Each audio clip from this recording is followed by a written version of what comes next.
been working in motion pictures and television for about 35 years.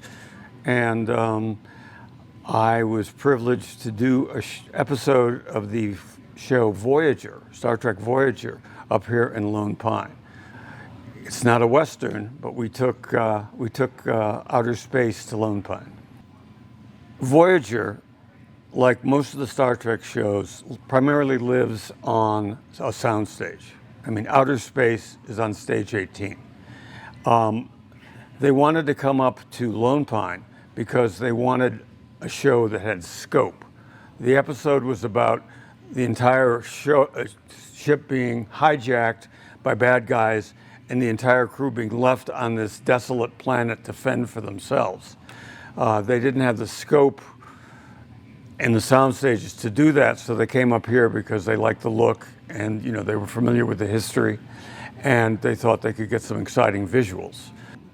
The problem was that being an on-set show, they weren't really used to coming onto a location. I mean, they would have trouble going out for 2 days to a park in Los Angeles, and we came up here for 5 days on distant location. They approached me to do it because I had a lot of experience with what you call street shows that shoot out on location, not in a studio. And they figured that experience would be helpful for them up here. And indeed it was. I won't say that I picked all the locations, but I had a heavy commentary on where we could shoot, the logistics that we had to deal with. I mean, there's a great number of locations that are great, but they're too far away from where you would park a truck. And you don't want to be lugging a couple hundred pounds of camera equipment across the desert to find a location. So we had to find places that were near automobile and truck access, where we could nonetheless hide the trucks so we didn't see them in the background, and plus get something that was visually interesting. Fortunately, the Alabama Hills have a lot of stuff that's very, very visually interesting. We also did a lot of scouting with reference to time of day, because when the sun strikes the Alabama Hills from the front or the side, they're much more spectacular than if the sun's behind them, where they all get shadowed. So we picked up on that, and we picked 3 or 4 key locations that we knew we wanted to have for big scenes, like the cave they ended up living in, and a alien camp where a couple of them end up being kidnapped. And then we would dress other locations to those major locations. And it was easy to do because you can shoot one location here and then just turn the camera over here and it's an entirely different place and you can do an entirely different sequence. So we did shoot a little second unit of basically crew members wandering through the alien planet. And we'd run off and do some of those. They didn't get too many of those into the show, which is too bad because some of them are quite spectacular. I've seen a couple of Randolph Scott Westerns up here that feature most of the things we thought were unique and spectacular. I don't think that there's any location up here that's near enough to shoot that hasn't been shot. When we were scouting, I'd come up here and I got the Lone Pine location book. And so we were looking around for stuff and I'd go, look, there's the Gene Autry rock. Look, there's the Gary Cooper rock. And they'd go, that's great, Lou. We're trying to find a place to find the campsite, please. I said, oh yeah, right. And, but we found a lot of good looks. We had, of course, this being the typical alien planet, there were volcanoes. So we put volcanoes in the back of a lot of the shots. And at the end of the movie, as volcanoes must, one exploded and they had to escape the lava flow. And we used the big trench that's out near where the Gunga Din Bridge was and turned it into the place where they all escaped to be placed in later by CGI volcano lava. I've worked on a lot of other movies, none in Lone Pine. I worked for a long time on the original Roswell, which was Teenagers from Outer Space. In fact, I went directly from Roswell to Star Trek, and I said, well, as long as there's outer space, it looks like I'm employed. I did that. I did a very interesting show called Life Goes On, which was about a family with a Down syndrome son, and we had a real Down syndrome actor playing that part. And that was a very gratifying and important show for me, and important for everybody on it, because we were showing something totally different. And we had 4 seasons, and we did some very ambitious shows. And then back to science fiction. In the very early part of my career, I worked on The $6 Million Man, for those of you who are old enough to remember that. And I worked on a show called Knight Rider. David Hasselhoff, the boy, and his talking car. That was a lot of fun. That was one of the most enjoyable shows to be on, because nobody pretended that we were doing Hamlet. We were doing a show about car runs fast, car jumps high. And that's what we oriented ourselves towards doing the best. And I must say we came up with some pretty spectacular sequences. Well, I'm semi-retired right now. Yeah, I mean, people will occasionally call me and they say, we have a script we want you to break down, and I'll take a look at it and break it down. This is one of the things I do in my job. I get the script and I open it up and I start breaking it down by, okay, how many scenes do we have in Joe's house? How many scenes do we have in the bakery? How many scenes do we have in the bar? I organize all those. I say, okay, what actors are in all these scenes? And I try to put together a shooting schedule that will accommodate all those factors in the most efficient way. Because most motion pictures are television shows, with the exception of the ones like Big Bang Theory, which is shot all in one day on a stage, like a play. Most are shot out of order over a series of days, and so you have this whole mosaic of scenes that you've got to lay out, and then in the editorial process, they join them all together, and it becomes the show, and you hope you haven't left anything out. Well, I love Citizen Kane, which is an old movie. There's a wonderful French film called Day for Night, which is about making a movie in France, which is the only movie that comes close to depicting filmmaking as it actually is. I often say the one thing that we can never get right in movies and television is showing the process of making movies and television. It all looks too slick and easy. People pull up in their car, they jump out, they stand in front of the cameras, they do some big elaborate effect, in 10 minutes they're all done. Doesn't happen that way. There's a lot of time, a lot of prep time, a lot of downtime, a lot of discussion time, a lot of that was great, but we have to do it again time. It's a very time-consuming and therefore money-consuming process. The motion picture business has become so hyper-commercial that the people who are in charge are so manic about how profitable will this movie be that they go through all kinds of analytics and demographics to decide, okay, what should a script have in it? And then they look at the script and they say, well, wait a minute, we're supposed to have 2 handsome guys and a sexy girl, and this is about a guy and his dog.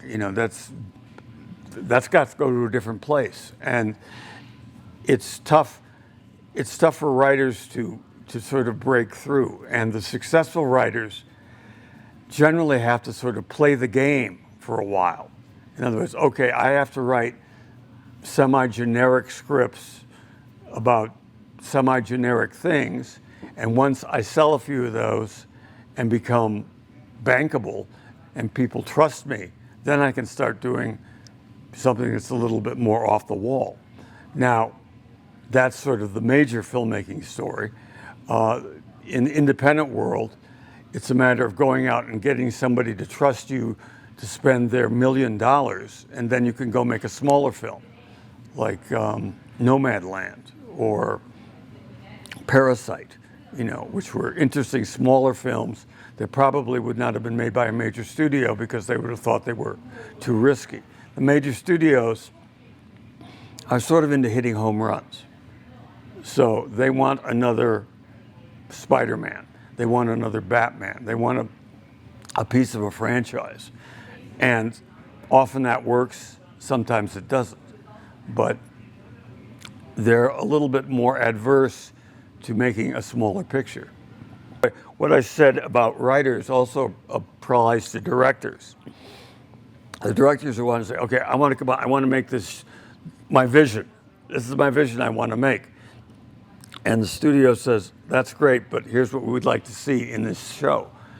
And good directors, most good directors who sort of work their way up, and really that's the way to do it in any part of this business. There's nothing like serving a hard apprenticeship to make you appreciate the problems in this business and to appreciate the people who can help you solve problems. But they work their way up, and again, once they're trusted, they get more freedom. And again, the exception is the $1 million independent show where a guy can make it or a lady can make it exactly the way they want to. So it's either you're driving the Rolls Royce or you're driving the Mini. There's no Chevrolets or Buicks in between very much anymore. I would probably make some sort of science fictional thing, but nothing with huge special effects. I do one that was science fictional, but story based. And I don't know what that story would be, but it would not involve blowing up buildings or turning time back. It might actually involve turning time back because that's an interesting concept. That movie has almost no special effects. It's all done with sound. Sound is a very important thing in a horror movie or a scary movie because the things you hear are scarier generally than the things you see. Because you imagine, if somebody tells you the most horrible thing in the world is behind that curtain, you'll come up with an image of what it is. Then they pull back the curtain and you say, well, that's not so bad, and so yeah, a lot of inference. The more work you can make the audience do with their minds, the more effective your movie is. I've often told people, I'm involved with a project that has similarities to Carrie. Remember that movie with Sissy Spacek? And I said, the biggest special effect in Carrie was Sissy Spacek because she put that movie on her back and carried it. And it was her performance. And, there was a big fire sequence at the end, but most of it was very interior, and most of it was about her. And the movie wouldn't have worked if you hadn't cared about her. I think any movie has to have some link between the central characters and the audience. And they don't necessarily have to like the central character. You can do a movie about a bad guy, but if the audience links to the guy, even if they dislike him, there will be a connection there, and there'll be an interest then in what happens to him or her. Business has become more literal and less comfortable with inference and showing things by indirection and just indicating something there. They feel the audience wants to see a scary monster. And there are plenty of movies that are built that way, and you should see the scary monster. But there are also movies where, you should just feel this tingle on the back of your neck because something weird is happening and you can't quite understand what it is. Some audiences want to be scared indirectly, and some audiences, I want to see the monster, I want to see the monster, I want to see it blow up the house. So you have to sort of decide what audience you're aiming for. One of the reasons you see the shark so little in Jaws, you see it a lot, it's implied by the 3 yellow barrels that are harpooned into it. And part of the reason they did it that way is that the shark mechanism, the shark was on a big rail, so it could move through the water, malfunctioned a lot. So they didn't have a shark available to be seen, so they had to find this indirect way to indicate it, which I think actually made the movie more powerful. I got a couple more things about Lone Pine I was thinking. Lone Pine was a big logistical challenge for our crew. Now, fortunately, everybody on the Star Trek show had been working together for several years. So every department was tight and could work with each other and work with other departments. There was very little indecision or failure to communicate ideas between departments, which made things a lot easier. But I remember we had our normal characters, plus we had a lot of alien cavemen, all right? They all had to be made up with rubber makeup on their heads, okay? They rented a warehouse in Lone Pine and made it into a makeup studio. And at 4 o'clock in the morning, all the people who were going to be made up came, and we had about 6 or 7 makeup and hair people, and then just sit down in the chairs, and they'd work on them like an assembly line. And by 7 o'clock in the morning, they were all loaded to a van and taken out to the Alabama hills. The camera department had to do some very early morning shots, and the DP and his crew, you know, outside of the time that were being paid, got up at 3 in the morning to go out and get a 5 o'clock sunrise. I know because I went with them. And, you know, let's set it up over there, you know, and the equipment they have now is nothing like the equipment they made Western-Tron in the 40s in terms of weight, but there's still a lot of heavy boxes to carry around, and that was exciting. But again, I'll tell you one makeup story. There's a character in Voyager named Neelix, and he is the most heavily made up person. He's got a rubber head, and it comes down here, and he's got spots on his face that have to be painted on every day, and they have reference photos. Those spots are always in the same place. That's the kind of detail that we go through on all the Star Treks. And the day we went up there on Sunday, I think, and we shot Monday, Tuesday, Wednesday, Thursday, and came back on Friday. Well, so Wednesday, one of the makeup guys came up. He was Neelix's makeup guy. And he says, "This is the last day for Neelix, right?" And I said, yeah. He says, "Great, because I can't put his head back on him anymore. It's falling apart." You know, because they have very thin sheets of rubber, which is what they use to connect the head to blend into the real skin. And it wears off. Every time you take it on or off, you lose a little bit of it. And he was afraid that they were going to be out of have no more left. And of course, I said to myself, this is the psychology of somebody who's used to being 2 doors down from the makeup department and being able to go down and say, "Hey, I need a Neelix head by 4 o'clock this afternoon," and it just gets produced. You know, they mold it and send it out to them. But for the most part, everybody was very much on top of their game, and the crew and the cast were a little bit shocked the first day. It's hot out here. You know, where's the air conditioning? We're outside. Where's my latte? Where's this? Where's that? And I've seen this on other shows too. On the second day, there's a shift. 10% of the people are still in it's too hot, it's too horrible, why am I doing this? The other 90% say, okay, it is what it is, let's just get through it. And it was amazing and gratifying to see the number of people and the number of cast, because the cast generally sets the psychological tone for the rest of the crew, saying, okay, let's get out here and do this, you know. And, you know, if we don't mind looking a little sweaty and whatever, you guys shouldn't mind either. So that was a very pleasant part of it, because we were climbing around a little bit. And it's interesting, that was over 20 years ago. And coming back to go see the same locations, because we're going to screen the episode and then go out and see some of the locations, I'm amazed at how the rocks seem to have grown a little bit, you know, and everything's the inclines are just a little bit more inclined. I don't know what that is. Some magical geological thing, I'm sure. Gunga Din was an amazing production, because Lone Pine was not Lone Pine at that point. It was not a motion picture hub or destination. They'd had a few westerns that came up there, that was fine, but Gunga Din was a huge production. And they came up obviously for the Alabama Hills, as everybody does. But yeah, they had like 300, not 300, but like 150 horsemen and 150 horses. And they all lived in a tent city.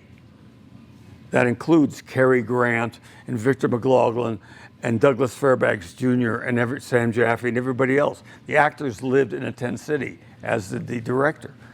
And, you know, so it was like a military thing. You know, they lived in tents and then they went out and filmed every day. But it was a very big deal. And the studio was very nervous because they were so far from any direct supervision. You know, every once in a while, a representative would come up from Hollywood and say, well, how's it going? Well, it's going fine, except for blah, blah, blah, blah. Okay, bye, I'm going now. And it's too weird up here. And, but they were pretty much left alone, and they pretty much stayed on schedule and did their jobs, and good for them, and they made a wonderful movie. 1939. Yes. Was there anything else you'd like to add? No, except that I've been in this business for over 35 years, and with all its craziness, with all the anxieties, and all the nutsiness and silliness, I'm really gratified and pleased that I chose to do this for a living. And I always tell people that want to be in this business, if you want to do it for the money, that's a bad reason. If you want to do it for the glamour, that's a bad reason. If you want to do it to tell stories and entertain an audience, that's a very good reason. And the best reason is you do it because you can't imagine doing anything else. And we are like a crazy carnival, you know, lurching through the nation, trapped in our studios, making, you know, all these wonderful, silly, and interesting movies. And I've always enjoyed working on a set, and after a while, you realize that who you're working with is more important than what you're working on. And so I've done some really, let's not call them silly, but, you know, less than A-level stuff with people that I enjoyed working with. And it was wonderful. And I've been on a couple of important things where everybody was at each other's throat all day long. And that's just agonizing because we work a minimum of 12 hours a day. You spend more time on the set with your crew than you do with your family. The only good thing about it is you generally don't work 52 weeks a year. You work on a project, then you have some time off, and then you work on another project.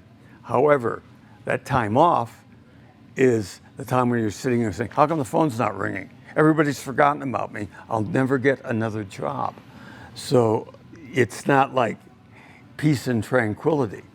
So you have to have a certain psychological mindset to be able to handle this, I think, to handle it well. And I've been lucky and pleased to work with a lot of people who were very good and very sympathetic and very interested in making each show as good as it can be, because that's important too. You've got to look at the show. Okay, I'm on Invasion of the Star Creatures. Okay, this is not Godfather, but it's my job to make this the best Star Creature movie I can, and so you work towards that, and you just hope that it eventually pays off. And there is, in my business, a real sort of gratification for me when people come up and say, what do you, I worked in the motion and picture TV industry, and I say, well, what have you worked on? And I said, I worked on Star Trek Deep Space Nine. I love that show. Did you do the episode where this happened or that happened?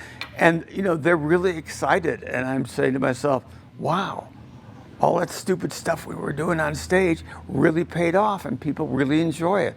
And I always tell them, thank you. I'm glad you enjoyed it.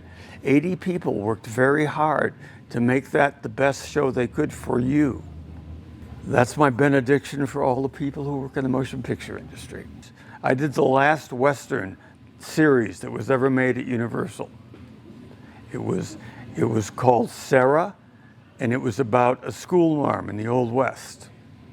And it didn't last very long, unfortunately. And 3 years later, Dr. Quinn, Medicine Woman, came along and sort of took a different approach to what we were trying to do and ended up being much more successful. But, you know, you take your lumps.